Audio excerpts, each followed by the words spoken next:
right, hey, and welcome to Things Worth Learning. I'm your host, Matt Stauffer. This is a show where a curious computer programmer, which is me, interviews fascinating people about their passions. So my guest today is Scott Hanselman, who works with open source and .NET and C# at Microsoft, and he's also a longtime beloved denizen of the internet, or a netizen, as you will. We talked about that a little bit earlier. So Scott, can you tell me a little bit about, and the audience a little bit about yourself, and it's your personal life, your professional life, but just what should we know about you? I work out of Portland, Oregon. I've been remote for Microsoft now for 14 years. Wow. Been a programmer for 30. So I've been a remote worker since before the Panini, and I have. So everyone came looking for me for advice. Like, oh, you've been working remotely. It's like, well, it's working in a quarantine is not the same as working remotely. No. So have a good camera and a ring light was about all I had for them. You're already several steps above everybody else, though. Yeah, I've since written a bunch of articles about it and stuff like that. Yeah. But so remote work is the thing I've been doing for a very, very, very long time. Started out in open source and went to Microsoft to basically open source everything. Mm-hmm. So I just keep open sourcing stuff until they fire me. And then go somewhere else and do it all over again. That's cool. But yeah, I was doing open source at a bank 15 plus years ago, really? And before it was fun, and doing extreme programming, which is what they call it, agile now, and with extreme programming. And then before that, it was there was pair programming, and then there was what they call it DevOps now, but we called it CI/CD and build servers. That was almost 20 years ago. Yeah. So I try to stay on the rolling edge of stuff. Yeah. What's cool now you were doing 10 years ago, basically. You're like, I didn't mean it like that. I know, but I'm just saying you're the hipster of the internet. Like it's official now. So. Well, yeah, I can try to explain to my kids. My kids always come to me with some meme or some phrase, and it's like, we invented that, like a CompuServe. Yeah. And they're like, okay, old man. Yeah, right. I love it. What do you say? I love it. And so you have been blogging, you have been teaching, you have been sharing online for ages. And I think you're one of the people who kind of was the beginning of deciding that a lot of what we do as programmers should happen in public. Like you mentioned having done open source for ages, but you've also been blogging and podcasting for ages. You've been speaking for ages. And you also, I didn't know this until I read your about page prepping for this. I didn't even know you had been an associate professor for a while. So you're a sharer, you're a teacher. Is that something you kind of always known about yourself? You know those little fellas that wander around the neighborhood and they knock on your door and they want to tell you about whatever their religion or whatever they're excited about. They're kind of like, have you heard the news? Yeah. I really respect the hustle. Yeah.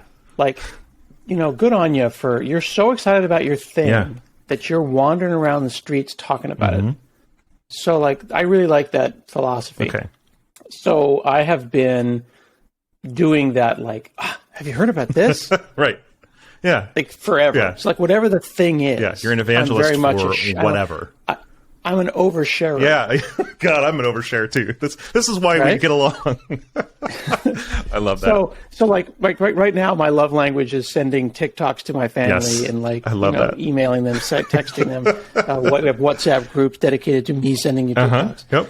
So that's my whole thing, right? Or how-tos or links to iFixit.com or whatever, all of those kind of things. I love that. I love tips and tricks, and I've been doing that for my entire life. My dad was a woodworker type person, cool. and he has so he's always we can fix that. We get a hammer. We can hammer that. I love that. So why not do that in public? Yeah. And then I very, very early on registered my own domain. So I've been, have domains since the 90s. Yeah, back when they were so I've got a footprint on the internet that goes back $120 a year and all run through Network Solutions, right?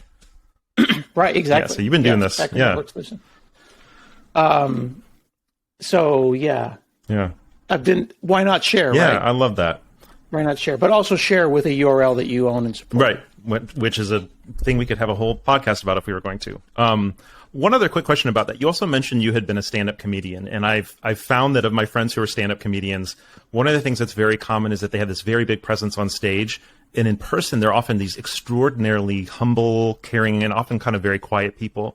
Have you always been, and I'm saying this to you, you didn't say this about yourself, but have you always kind of have this helping people Mr. Rogers vibe, or is that something that you've kind of more intentionally come into and you previously had been a different way?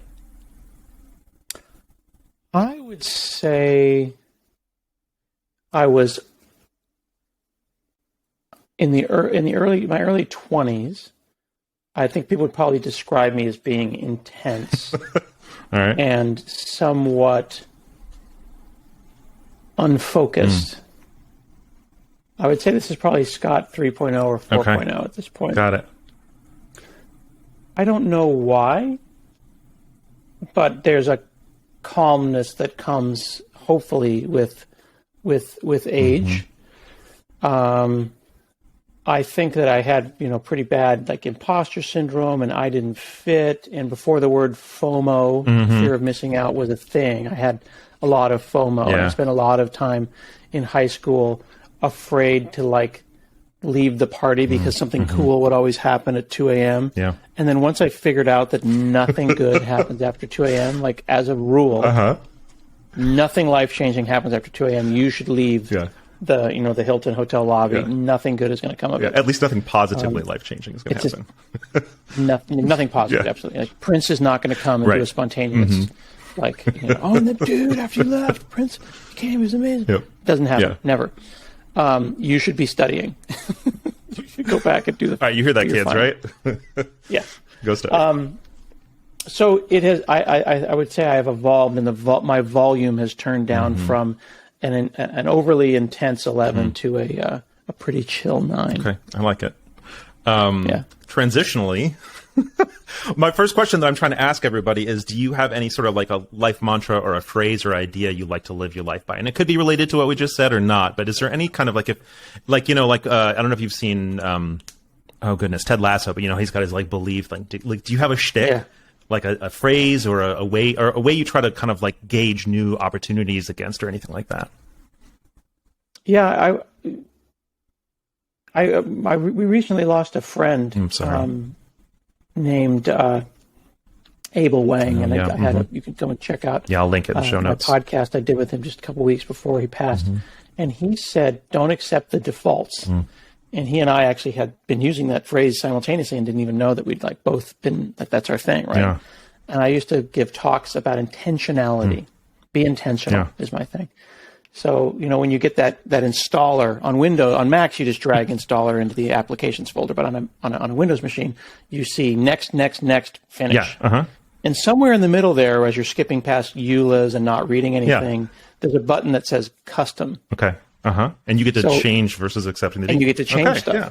So Windows people are used to going enter, and that just means next, finish. Just install the thing. Accept the defaults. Yeah.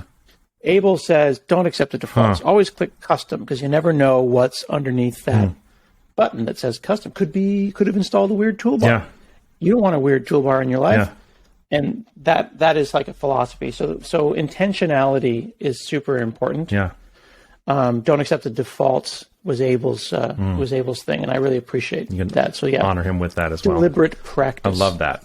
I mean, it's not as easy as Ted Lasso's belief. Yeah, but I mean, it's pretty simple. Like the fact that you actually had a phrase, and also just for a note, because I didn't mention this. Not only has Scott been blogging for ages, he has, I think, is it 3 or 4 podcasts and a YouTube, and you're showing this by how easy it is you're making me to interview you, because each point you make perfectly transitions to the next question I'm about to ask you. So speaking of that mantra you just gave me, this podcast is about one topic you're particularly passionate about right now. So can you tell me kind of what's on the docket for us today? What are we going to be talking about? Well, so in this not accepting the defaults, it got me thinking about the social feed. We always talk about the algorithm, which is like the black box algorithm that we don't see and that we can't control. Yeah. You can control it.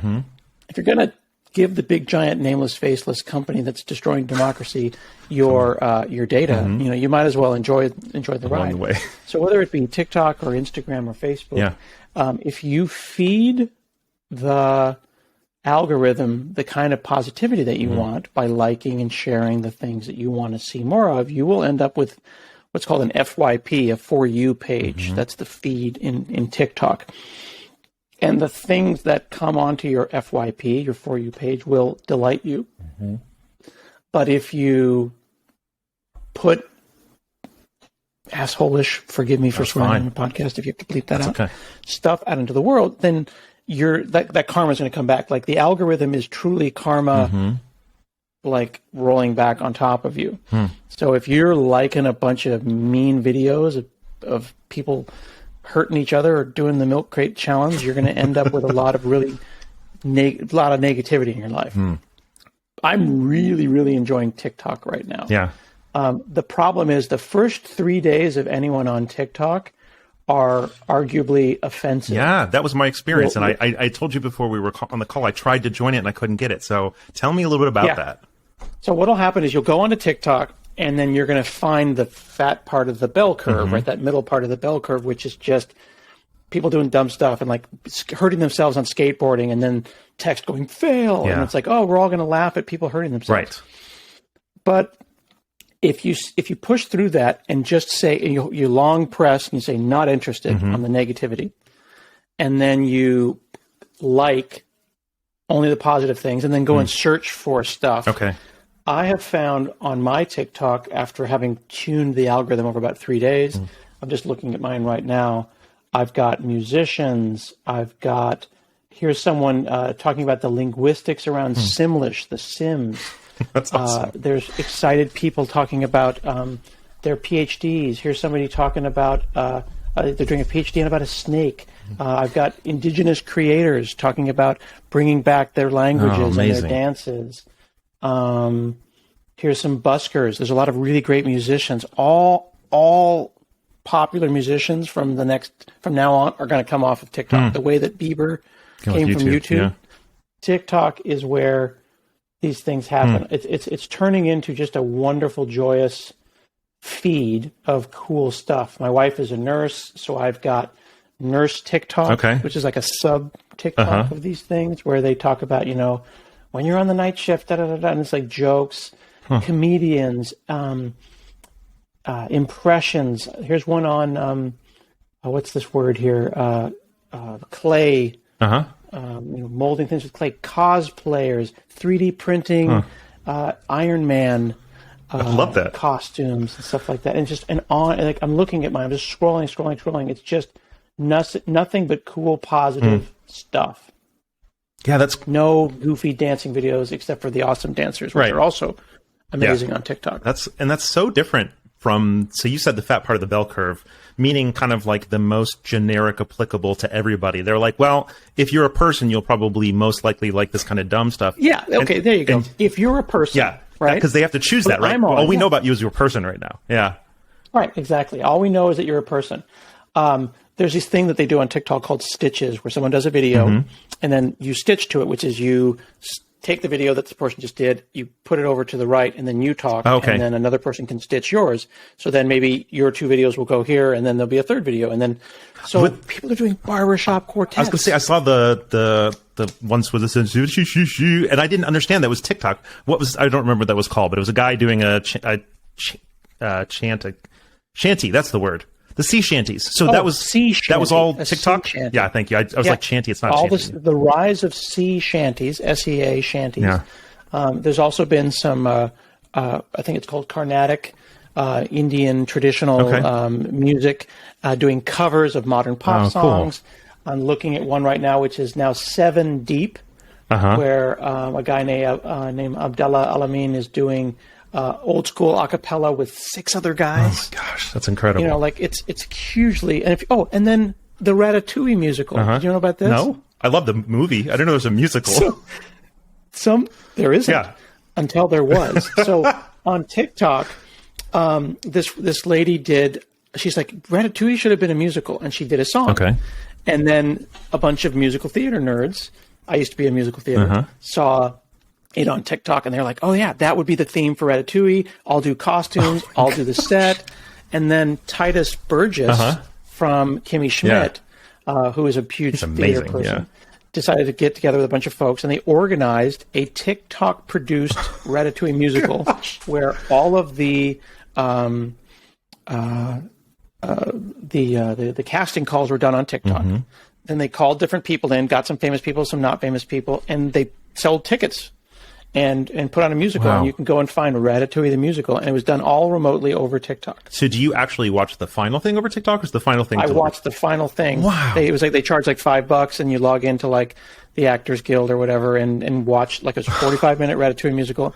No, it was goofy and janky, but the music was as good as anything else that you would That's see. incredible. And one of my friends was just telling me about Aaron Sorkin, and he's like, you should have seen all the stuff from Aaron Sorkin. There's this one thing he did during the writer's strike, and it was kind of, like things were during the writer's strike. And I had not known this whole concept that during the writer's strike, a lot of writers went and did these kind of smaller things because they didn't have the full studio available to them. So it's really interesting to see the parallel with this, where it's not that they didn't have the full studio, but the world is very different, both in terms of the limitations of the pandemic, but also the opportunities of collaboration that don't have to go through the traditional forms anymore. Like Titus is on TV shows, but this was not through that traditional series. And that's really interesting to see what that opens up for, like, production and collaboration and sharing and even making money in the end. Well, if you look at Jason Bateman and the folks that put on the Smartless podcast, they just sold it for $80 million to Amazon. What? I've never even heard of that. Sean Hayes, Jason Bateman, and I'm blanking on the gentleman's name who was the voice of Will Arnett, voice of Batman, and one of the famous voices from Smartless.com. They are 3 actors that call each other and do Zoom calls, and they're like, we should just record these. And now it's like the #1 podcast. Really? Right? That's cool. A good friend of mine is an actor who has a very, very popular show on Netflix, but Netflix doesn't pay residuals. Oh. They just buy your stuff. So you don't get that, that Seinfeld check every year. So he's doing a podcast from his apartment. That's really cool.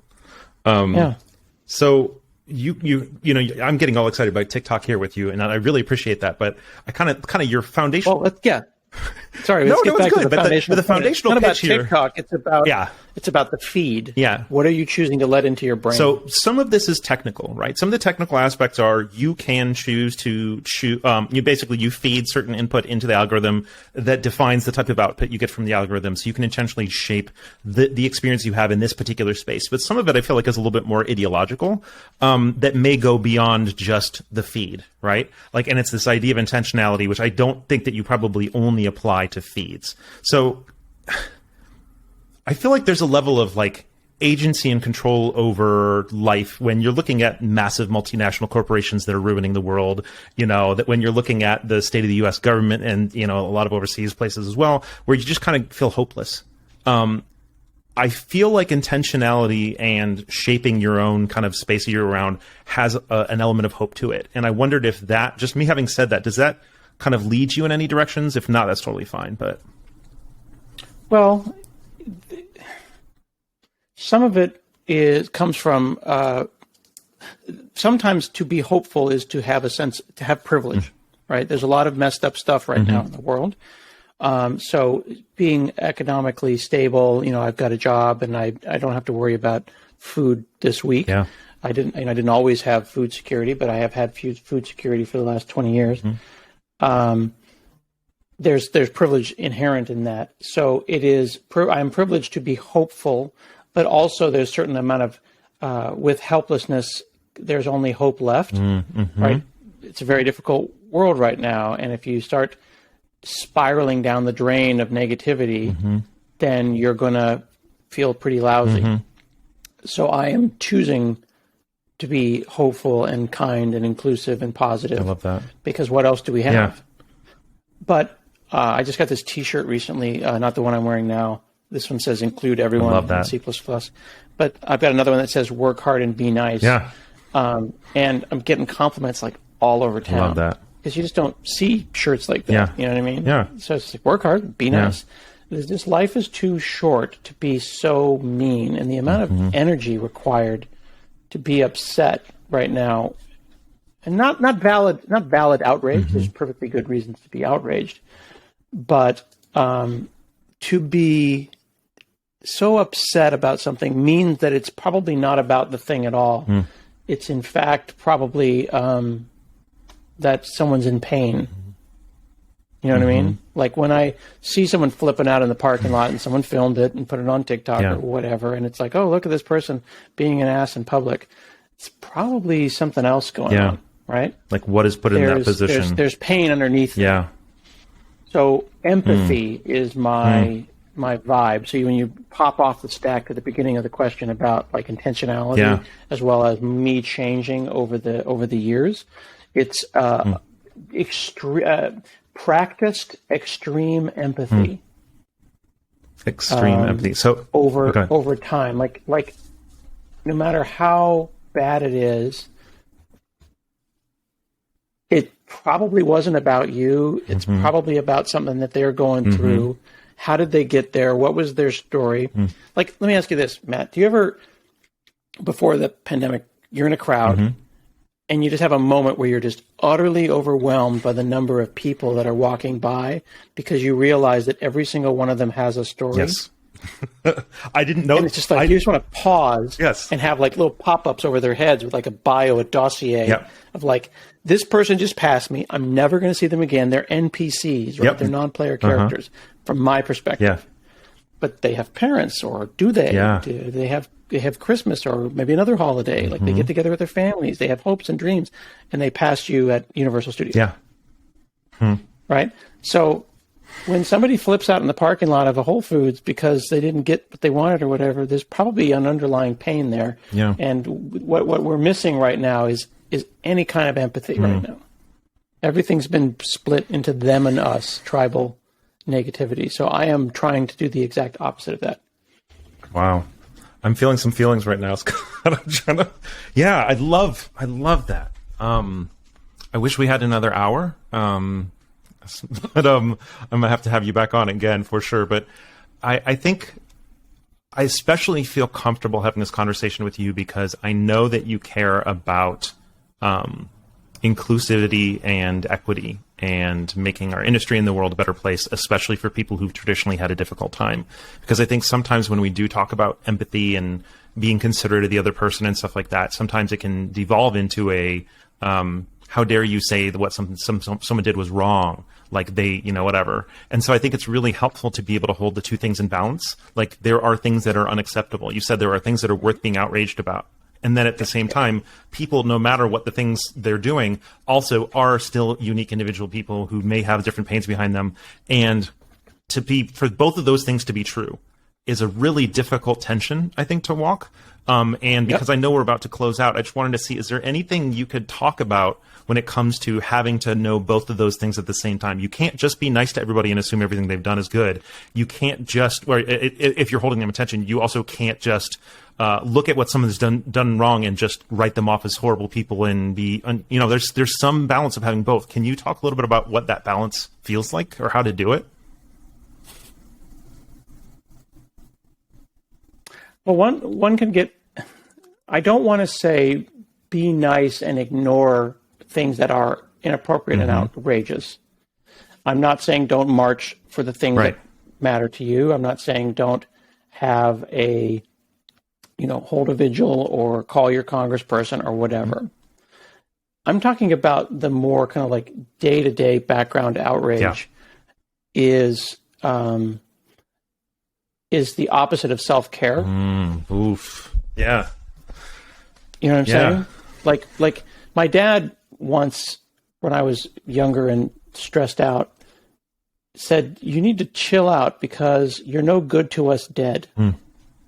And that's a very coarse, way of saying it, but you're no good to us dead was his way of saying, hey man, like if you chill, you could stick around longer and do all the good works that we need you to do.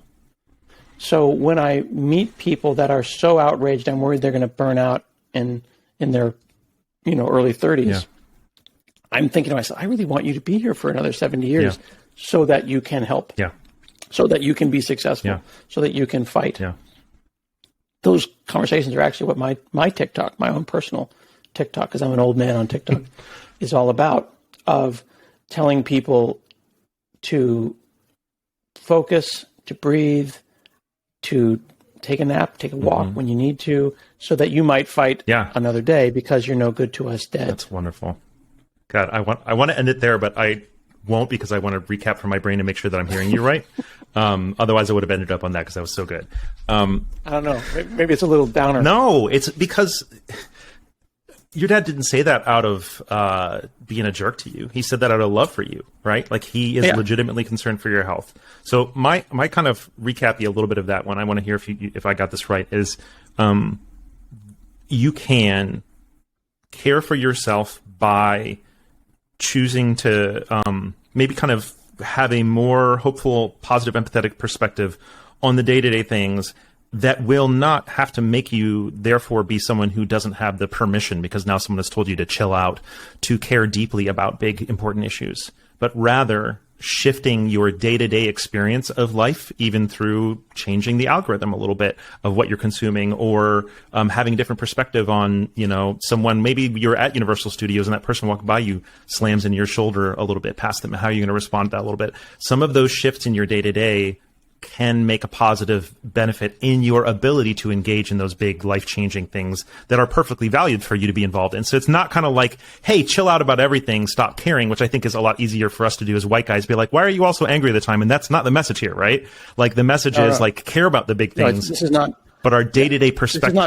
This is not tone policing. And that's what I think anybody who knows you already knows that that's not what you're doing. But just in case somebody's hearing this podcast doesn't know you online, I want to make sure that that part is clear. Totally understood. Right? Like we're not talking about don't go care about the things that matter. So if someone were to take like the first thing they would do coming out of this podcast is go shift their social feeds towards positivity, right? Liking and seeking out things that will kind of surround them with, and whatever positivity means for them, right? It doesn't have to mean, toxic positivity. Oh, go ahead. I also want to add one other thing. Mm-hmm. The feed is also humans. Okay, tell me more about that. Humans that text you, humans that call you, humans that are negative. If you have a toxic friend or God help you, parent or relative, you need to like or long press and press not interested. Right? Like the feed is also the people who bring negativity into your life. That's good. So when you're thinking about your inbox and managing your inbox, that's texts and snaps and all that kind of stuff as well. But it's also the people that you allow to affect you, right? As a content creator, you mentioned at the beginning of the conversation, I put a lot out there. And I get a lot of negativity, and I'm not going to let a stranger who doesn't love me ruin my day. Come on. I love that. Right? Why would I let an internet stranger with a frog for for an icon reach out over the internet and slap me and pick up my day? Yeah. Sorry, man. Block and move on. Water off a duck's back. Yeah. So that resilience I have based on privilege and age. Yeah. How can we make the young people, my kids, your kids, the folks that are listening's kids and the kids in their lives, have that sense where the likes do not represent your value and your worth? Come on. Right? So cut out the negative people, focus on the thing that you're going to do, and be intentional. Yeah. If you're outraged about 19 things, what are the sort them by impact. Yeah. What are the things you can be outraged about today? Yeah. And give yourself permission to turn off your phone for a minute, because airplane mode works on the ground. There's a lot of quotables from this one. I like that. I don't know if you're familiar with it, but there's an Instagram account called the Nap Ministry, and it's a woman who's basically just primarily targeting women of color, but just saying hey, we all need to rest more in order to do the work we're going to do. And it has really changed my perspective, because it's the first time I heard somebody saying rest and self-care is foundational to activism. And so it was really cool for me, because that was my first time really hearing somebody try to have the tension held there, like that we're talking about here. And some of the things that you're saying really remind me of that. So I'll link that in the show notes, everybody. But yeah, so that I appreciate what you said. What I was going to say, so if somebody were to walk away, first of all, curate their feeds. And you mentioned the feeds aren't just your social feeds; they're also the people who are around you. But is there a second kind of takeaway? Like, is there one other thing you would say if you do this one change today? A, curate your feeds. B, is there any other? And if not, that's fine, right? We just talked about a lot of stuff. But is there any other kind of here's your next step in this journey if you were to give one? I would say try to Google for mindfulness and deliberate practice. Amen. Come on. Can you get your mind quiet? If you can't, what can you do to do that? Yeah. Can you get therapy, talk to a friend, reach out, kind of build that. I have this thing called Life's Board of Directors. Oh, cool. On my blog. Okay. I'll link it. People make companies intentionally. People get married and they write their opening speech that they have to give. But no one ever writes, and people write 12-page business plans. no one ever writes a 12-page business plan for their marriage, for their relationships. Yeah. We have like CEOs and all these kind of different people who run our companies, but the real people who run the company is the board of directors. And the board of directors, they don't really work for the company. So they're interested, but they don't really care that much. So I think you should have life's board of directors. These are friends, but not so friendly that they're going to like mess up your life, like friendly colleagues. That's cool. So I have this board of directors that I go to on WhatsApp, and it's like, I'm going to make this life decision. Yeah. What do you think? And they're the ones that are like, no, girl, do not do that. That is stupid, right? So who is your board of directors of 2 or 3 people who are interested, but they're not your brother-in-law. Oh my goodness, I love that. What I mean? Yeah, because the brother-in-law is going to be too invested in a lot of questions. No, they're too invested. They've got to be invested, but far enough away where you can drop in, ask questions, and then drop out. So those are people who can help you quiet your mind. You go and say something out loud. We have this thing in programming called rubber duck debugging. Have you familiar with that? I have a rubber duck somewhere here. We send one to everybody at the company when they first join. So so rubber duck debugging is you put the rubber duck on your monitor, and then when you get stuck, you talk to it. We rubber duck debug programs, but very rarely do we rubber duck debug our lives. You actually do when you call your friend. They just listen. They don't really say anything. And then at the end, they say, I think you know what you need to do. And you're like, you're right. Because thanks for being here for this. Put it out there in the world, right? And you said it and it came back. So that level of intentionality and deliberate practice, I try to apply. Like when we didn't write big, long vows for our wedding, we wrote a plan, not a business plan, but like this we believe. Yes. That's amazing. Married 21 years. Yeah. Like this is the marriage plan. What do you think? What should you know? What's our mission statement? Yeah. What are we about here? Right? What's our board of directors? I love that. That level of intentionality you can apply to all aspects of your life. Get a coach. Oh yeah. Multiple coaches. Yeah. When you said that about the board of directors, the first person I thought about was my executive coach, and I've never had one before. I'm like, man, like fancy Silicon Valley CEOs have executive coaches, but he's the guy I go to with a lot of these things where I'm just like, I just need an outside perspective, And so a lot of people don't think that they deserve that. So you do all of these things we've talked about. You deserve that. Again, I'm not going to say you're middle-aged, but 2 middle-aged white guys on a podcast here with privilege talking about the things that you deserve. If you can make those things happen, you shouldn't need a lot of money to go and curate your feed, think about your defaults, have a person that you can talk to, and get the negativity out of your life. It will lift a weight off of you. That's amazing. I almost feel like I'm cheating the end of that, but I do have this last question, and maybe you'll tie this in again as an excellent podcaster. But my last question I always ask everybody before, how can we follow you, is what insight or support did you receive or need when you were younger that you hope that others, who are listening right now will give to others? The support that I had was I continually bumped into people who appeared, I think, to want me to win. So don't take advice from anyone who doesn't want you to win. Oh my goodness. Yeah. Right? Absolutely. So if you find someone like that, they're like, this is a person who's unselfishly giving me advice and they want me to win, as opposed to they want to put me down or they want to say something. Or they want something from me, right? Only listen to people that genuinely want you to win, and don't be a transactional networker. Okay. Right. Where they're giving you something, but they want something in return. Yep. I love that. All right. As always, I could talk for like 3 hours, but I'm gonna cut it. So if somebody has never heard of you before, how do we follow you? How do we support you and give you money or support the things you care about? Like, what does it look like to be more involved in Scott Hanselman's life post this podcast? Nothing I do costs money. Everything I do is absolutely free. If you go to hanselman.com, in the upper corner, I've got my podcast. I've done over 800 episodes. Nice. So I would encourage you to go to the archives and just scroll back. I've got transcripts for all 800 episodes. You can go to my YouTube. I've got a series called Computer Stuff They Didn't Teach You in School. That is, I'm very proud of. I've got a TikTok. So all the socials, I'm S. Hanselman everywhere. Yeah. And all these will be linked in the show notes. I would mention every once in a while we do get the chance to pay some money, but it never goes to you. You have some T-shirts at times where we can pay, and you're always kind of shifting that money elsewhere. Do you have any of those that are actually open right now? Yeah, so I have heyfriends.io, which goes to Black Girls Code, and we've given over $7,000 to them. Love it. Awesome. So if you do want to throw some money at Scott's none of it way, goes to me. Throw it there. and it goes over Black Girls Code. Scott, I really, really appreciate your time, everything you've shared here. I hope to have you on again soon, but until then, thank you, man. Until next time, y'all, be good to each other.